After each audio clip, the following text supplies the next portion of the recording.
की बड़ी खबर एक बार फिर से आपको बता दें, मुख्यमंत्री की ओर से कहा गया है कोझिकोड विमान हादसे में राहत का काम पूरा हो गया है। राहत और बचाव का काम जो किया जा रहा था, केरल के सीएम पिनराई विजयन की ओर से जानकारी दी गई है कि राहत और बचाव का काम पूरा कर लिया गया है, यानी कि जितने भी लोग प्लेन के भीतर सवार थे सभी को निकाला जा चुका है और जितने भी घायल थे उन्हें अलग अलग अस्पतालों में भर्ती कराया गया है। केरल के मुख्यमंत्री की ओर से ये बड़ी जानकारी सामने निकल कर आई है। उन्होंने खुद ही जानकारी दी है कि सभी लोगों को निकाला गया है, राहत और बचाव का काम पूरा किया जा चुका है और इसके साथ ही कोझिकोड और मल्लपुरम अस्पताल में जो लोग जख्मी हैं, जो लोग घायल हैं, उनको भर्ती करवाया गया है और लगातार डॉक्टर्स उनकी स्थिति पर अपनी नजर बनाए हुए हैं। कोशिश इसी बात की जा रही है कि जल्द से जल्द जो लोग बुरी तरह से जख्मी हुए हैं, घायल हुए हैं, उनको सही उपचार देकर उनको जल्द से जल्द ठीक किया जा सके और राज्य सरकार की इस वक्त कोशिश भी है। आपको बता दें, केरल के राज्यपाल जिन्होंने अब से कुछ ही देर पहले हमसे बातचीत की है, उनका ये कहना था कि कल ही लैंडस्लाइड हुआ था केरला में, 24 घर जिसकी चपेट में आ गए, दब गए ये घर। इडुक्की में ये बड़ा हादसा हुआ और आज अगले ही दिन ऐसी भयावह तस्वीरें सामने आई विमान हादसे की, जिसने हर किसी को परेशान करके रखा हुआ है। 15 लोगों की जान चली गई है। कुल 190 लोग सवार थे, 184 पैसेंजर, जबकि 6 क्रू मेंबर्स सवार थे। कुल 190 लोग, 15 लोगों की मौत हुई है। बाकियों के बचाने की खबर सामने आई है। 170 आंकड़ों को कंफर्म किया गया है। 5 लोगों को लेकर और जानकारी मिलनी अभी बाकी है, क्योंकि उनमें से जो 4 लोग थे वो आखिर तक प्लेन के भीतर ही फंसे हुए थे, जिसके बाद प्लेन के एक हिस्से को बाकायदा काटा गया और उसके बाद प्लेन के अंदर जो लोग सवार थे उनको निकाला गया है। उम्मीद हम यही कर सकते हैं कि वो लोग भी ठीक हों और अगर जख्मी हुए हों तो जल्द से जल्द वो पूरी तरह से ठीक हो जाएं। लेकिन ये 2 अलग अलग तस्वीरें, एक तरफ अस्पताल की तस्वीरें हम आपको दिखा रहे हैं जहां पर घायलों का लगातार इलाज चल रहा है। जरा सोचिए कि ये वक्त कितना ज्यादा बुरा, एक तरफ जहां कोरोना जिसने इतना ज्यादा पैर पसार कर रखा हुआ है, हिंदुस्तान में लगातार बढ़ते हुए आंकड़े जिसने हर किसी को परेशान करके रखा हुआ है, इन सब के बीच अब चुनौती उन लोगों को बचाने की जो यात्री वंदे भारत मिशन के तहत हिंदुस्तान लाए गए और उनमें से कई बुरी तरह से जख्मी हैं जिनको अस्पताल में भर्ती कराया गया। जब अस्पताल ले जाया जा रहा था, ये देखिए एम्बुलेंस की तस्वीरें हम आपको दिखा रहे हैं। राहत और बचाव का काम फिलहाल पूरा कर लिया गया है, मुख्यमंत्री की ओर से ये जानकारी दी गई है। वंदे भारत मिशन के तहत एयर इंडिया की फ्लाइट दुबई से लौट रही थी। कुल 190 लोग सवार थे, इनमें 128 पुरुष थे, 46 महिलाएं थीं, 10 बच्चे थे। जो जानकारी निकली है, हादसे में जान गंवाने वाले पायलट का नाम कैप्टन दीपक वसंत साठे बताया जा रहा है और ये देखिए हादसा कैसे हुआ, हम आपको इस एनिमेशन के जरिए बताने की कोशिश कर रहे हैं। छोटा रनवे, विमान लैंड कर जाता है और तभी फिसलते हुए जब ब्रेक लगाने की बारी आती है उस समय कामयाबी पायलट को नहीं मिल पाती और फिसलते हुए आगे 35 फीट गहरी खाई में ये गिर जाता है। 2 हिस्सों में, 2 टुकड़ों में ये विमान बढ़ जाता है। राहत की बात यही रही कि हादसे के वक्त विमान में आग नहीं लगी और आगे के हिस्से में जो लोग बैठे हुए थे सबसे ज्यादा नुकसान उन्हें ही पहुंचा है। हादसे में जान गंवाने वाले पायलट का नाम कैप्टन दीपक वसंत साठे बताया जा रहा है। वो पहले एयरफोर्स में थे। एयर इंडिया से जुड़ने से पहले वो भारतीय वायुसेना से विंग कमांडर की पोस्ट से रिटायर हुए थे। वो वायुसेना में टेस्ट पायलट थे, एनडीए के पास आउट थे और प्रतिष्ठित स्वॉर्ड ऑफ ऑनर विजेता रहे थे।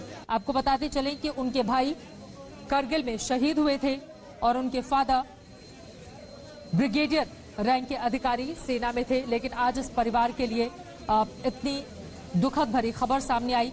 परिवार के प्रति हम सबकी संवेदना है। ईश्वर इस मुश्किल भरे वक्त में सभी को सब्र दे।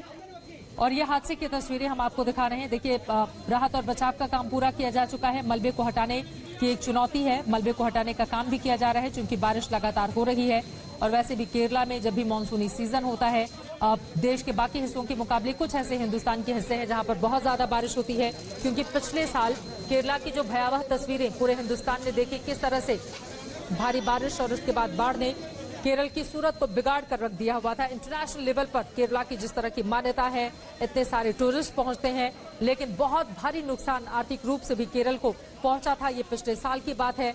कल की हम बात करें तो कल इडुक्की, केरला का एक हिस्सा इडुक्की, जहां पर लैंडस्लाइड हो गया, जिसमें 24 घर लैंडस्लाइड की चपेट में आ गए और आज इस तरह का हादसा केरल के कोझिकोड एयरपोर्ट पर। मलबे की तस्वीरें हम आपको दिखा रहे हैं। ये फ्रंट यानी कि जो कॉकपिट है वो किस तरह से क्षतिग्रस्त हुआ है उसकी तस्वीरें आपके सामने हैं। आपको बता दें हादसा कैसे हुआ, हर किसी के जेहन में ये सवाल है। हालांकि जैसे ब्लैक बॉक्स की बरामदगी होगी, ब्लैक बॉक्स जब निकलकर सामने आएगा उसी के जरिए और ज्यादा जानकारी मिल पाएगी। लेकिन फिलहाल जो अब तक की जानकारी है उसके मुताबिक लैंडिंग के बाद जब ब्रेक लग रहा था उस वक्त उसमें कामयाबी पायलट को नहीं मिल पाई और फिर खाई में जाकर ये प्लेन गिर जाता है, दो हिस्सों में, दो टुकड़ों में बढ़ जाता है, एक तरीके से आप इसको कह सकते हैं। एक छोटे से प्लेन के जरिए अगर हम समझने की कोशिश करें कि आगे का हिस्सा टूट जाता है, पीछे का हिस्सा सुरक्षित रहता है, आगे का हिस्सा पूरी तरह से क्रैश कर जाता है। क्योंकि अगर आगे का हिस्सा, इसमें इस बात को भी समझें कि अगर आगे का हिस्सा टूटता नहीं, जैसा कि हम आपको दिखा रहे हैं ऊपर, अगर टॉप बैंड पर आप देखेंगे वहां पर एक प्लेन आ रहा है और उसके बाद उसके आगे का हिस्सा टूट जाता है। अगर आगे का हिस्सा टूटा नहीं तो हो सकता है कि जो पिछला हिस्सा था, ये देखिए, ये आगे का हिस्सा टूट गया यानी कि कॉकपिट का हिस्सा टूट जाता है और फिर वो पूरी तरह से मलबे में तब्दील हो जाता है। अगर ये हिस्सा नहीं टूटता तो हो सकता है पीछे जो लोग मौजूद थे यानी कि 170 जो यात्री, उनको भी बड़ा नुकसान हो सकता था। लेकिन फिलहाल 170 यात्री अलग अलग अस्पतालों में जो पैसेंजर थे उन सभी को भर्ती कराया गया है, जो मुख्यमंत्री की ओर से खुद ही जानकारी दी गई है। तेज बारिश लगातार केरला में हो रही है, आज सुबह से हो रही है। डीजीसीए के मुताबिक विजिबिलिटी 2000 मीटर थी। रनवे नंबर 10 पर फिसलते हुए प्लेन आगे की ओर गया और फिर खाई में गिर गया। हादसे की जो तस्वीरें आप देख रहे हैं ये बेहद डराने वाली हैं। प्लेन का आगे का हिस्सा बुरी तरह से क्षतिग्रस्त हो चुका है, लेकिन राहत की बात यही रही कि प्लेन में तुरंत आग नहीं लगी, जिसकी वजह बताई जा रही है कि काफी तेज बारिश वहां पर हो रही थी, इस कारण ऐसा हो सकता है। आग नहीं लगने के कारण कम से कम 170 यात्री जाकोरा के साइया मार सके ना कोई, उनके लिए यही कहा जा सकता है, क्योंकि इतना भयावह ये हादसा और उन सभी के जल्द से जल्द स्वस्थ होने की हम सब कामना कर रहे हैं। एनडीआरएफ के डीजी एसएन प्रधान साहब इस वक्त हमारे साथ फोन लाइन पर जुड़ चुके हैं। एसएन साहब, एनडीआरएफ की टीम को तुरंत कहा गया, गृह मंत्री की ओर से जो जानकारी निकलकर सामने आई कि आप लोग मौके पर पहुंचे, राहत और बचाव का काम मौके पर पूरा किया जा चुका है, कंप्लीट हो चुका है प्रधान साहब? हाँ, ये कहा जा सकता है कि लगभग कंप्लीट हो चुका है। मैं 99% कंप्लीट हो, एयरक्राफ्ट के अंदर का जो हिस्सा है वो हो गया, ऐसा कह सकता हूँ। जो हमारे कमांडर वहाँ पर हैं, उन्होंने अपनी टीम के माध्यम से वहाँ थोरो सर्च करवाया है, 3-4 बार सर्च कराया है। और आखिरी सर्च में 2 पैसेंजर भी मिले, सीट में फंसे हुए थे, वो पूरी तरह से ट्विस्टेड था सीट, तो उसमें से उनको निकाला गया। एक मेल और एक फीमेल लेडी को निकाला गया। और उसके बाद क्या विमान के एक हिस्से को काटना पड़ा?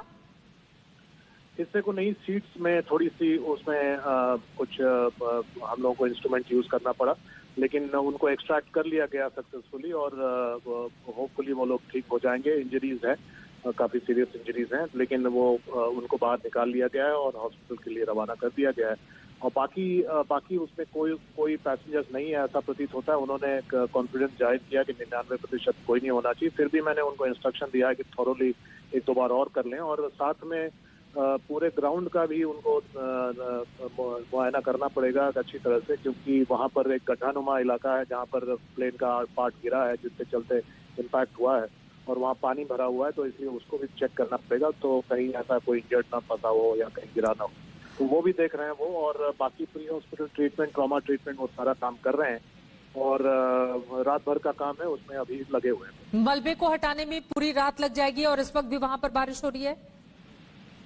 बारिश रुक के होती जा रही है और पूरे केरल में हो रही है, तो ऐसा नहीं है कि इससे हम लोग उसी को फैक्टर करते हुए काम करना पड़ेगा। और जहाँ तक हॉस्पिटलाइजेशन का सवाल है, 120-130 लोगों का की विवरणी मिल चुकी है जो कि हॉस्पिटलाइज हो चुके हैं, और बाकी कुछ लोग हो सकता है फर्स्ट एड करके या बिना इंजरी के चले भी गए हों। कुछ लोगों को अकाउंट फॉर नहीं किया जा पा रहा है, अभी वो अकाउंट फॉर हो रहे हैं। सिविल एविएशन अथॉरिटीज और सीआईएसएफ उसमें लगा हुआ है, तो उसमें हम लोग भी मदद कर रहे हैं, लेकिन ज्यादातर लोग हॉस्पिटलाइज हैं, और कुछ लोग पास के शहर मामलापुरम में शिफ्ट कर दिए गए हैं, क्योंकि हॉस्पिटल फैसिलिटीज कोझिकोड में कम पड़ रही थी, तो वहां पर मामलापुरम में भी कुछ लोग गए। मृतकों की संख्या क्या 15 है एसएन प्रधान जी?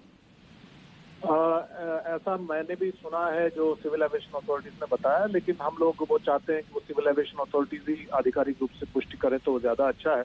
हम लोग इतना ही कह सकते हैं एनडीआरएफ की तरफ से कि हम लोगों का ऑपरेशन जारी है और जो लोग हॉस्पिटलाइज हुए हैं उसमें ट्रॉमा इंजरीज काफी ज्यादा हैं। तो लगभग सभी पैसेंजर्स को ट्रॉमा इंजरी इम्पैक्ट लैंडिंग के चलते हुआ है और ट्रॉमा इंजरीज का एक नेचर होता है कि वो बाहर से समझ में नहीं आता कि कुछ हुआ है, लेकिन अंदर काफी डैमेज भी हो सकता है।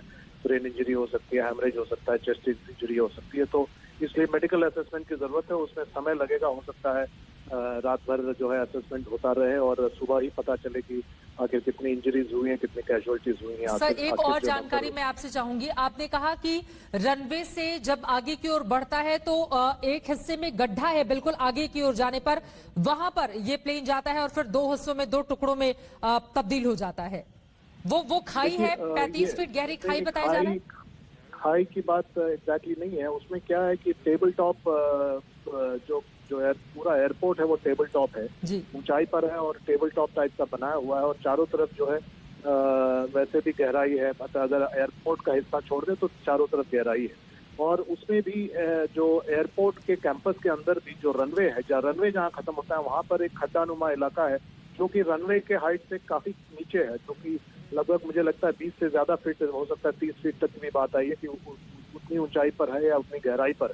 तो वो जो वहां पर जब गिरता है एयरक्राफ्ट का पार्ट, तो नेचुरली वो इम्पैक्ट स्पीड में आता हुआ एक एयरक्राफ्ट इम्पैक्ट गड्ढे में, गाड़ी के गड्ढे में गिरने के नुमा और बहुत बड़ा खाई जैसा गड्ढा हो तो उसमें गिरे तो वो इम्पैक्ट निश्चित रूप से काफी ज्यादा होना है और वही हुआ है और जिसके चलते दो पार्ट में, दो हिस्से में बट गया है एयरक्राफ्ट। पानी ज्यादा भरा होने के कारण जब ये प्लेन लैंडिंग कर चुका था, आगे की ओर बढ़ रहा था, ब्रेक लगाते समय ये हादसा हो गया, वो आगे की ओर चला गया, खाई में गिर गया। आगे की ओर चला गया क्योंकि ऑब्वियसली लैंडिंग का जो कंट्रोल होता है वो जो भी कारण हो, तकनीकी कारण हो, लेकिन लैंडिंग का जो कंट्रोल होता है या ब्रेकिंग मैकेनिज्म होता है वो कहीं ना कहीं थोड़ा सा कुछ असर उसका उतना नहीं हो पाया जितना अपेक्षाकृत होना चाहिए और इसलिए वो ओवरशूट कर गया रनवे को, जिसका कैलकुलेशन शायद पायलट ने नहीं किया होगा। तो एग्जैक्ट कारण, तकनीकी कारण क्या है वो तो जब ब्लैक बॉक्स में रिकॉर्डिंग सुना जाएगा या सारी चीजों को जांच किया जाएगा तभी पता चलेगा। लेकिन अभी फिलहाल ऐसा प्रतीत होता है कि जो दूरी वो एयरक्राफ्ट पार करके आया था दुबई से, तो उसके बाद फ्यूल बहुत ज्यादा नहीं होगा और 2-3 अटेम्प्ट के बाद उनको लैंड करने की जरूरत पड़ी होगी फ्यूल की कमी के चलते और उसके बाद ये हादसा हुआ। बहुत शुक्रिया एसएन प्रधान जी, डीजी एनडीआरएफ के, जिन्होंने महत्वपूर्ण जानकारी हमें दी है। उन्होंने कहा है कि जिस हिस्से में यह हादसा हुआ है उसको खाई नहीं कहा जा सकता है, लेकिन वो गहरा गड्ढा था, 20 फीट से ज्यादा हो सकता है। वहां पर दो टुकड़ों में तब्दील हो जाती है ये फ्लाइट और उसके बाद आगे का हिस्सा बुरी तरह से क्षतिग्रस्त हो जाता है, जिसकी तस्वीरें भी आप देख रहे हैं। एनडीआरएफ की टीम लगातार मौके पर मौजूद है। राहत और बचाव का जो काम था फिलहाल उसको पूरा किया जा चुका है, यानी कि इस प्लेन के भीतर जो लोग मौजूद थे सभी को निकाला जा चुका है और अब मलबे को हटाने का काम जारी है।